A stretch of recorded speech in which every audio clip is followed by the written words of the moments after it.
আসসালামু আলাইকুম গাইস, আমরা একটা জায়গায় বেড়াইতে আসছি।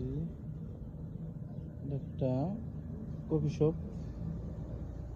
কফি শপে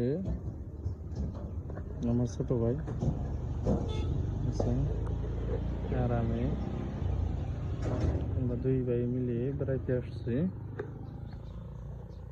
পাশে একটা নদী আছে, ছোট ছোট চলার মতো, দেখার মতো জায়গা। আমাদের ইন্দ্রাজানি বাজার ভালো একটা মাছের প্রজেক্ট করছে। এই প্রজেক্টের পাশে আর কি এই কফি শপটা তৈরি করছে। সবকিছুই পাওয়া যায় মোটামুটি। কফি পাওয়া যায়, ফুচকা পাওয়া যায়, কোল্ড কফি এবং কি আইস কফি দুটাই পাওয়া যায়, হট কফি সহ।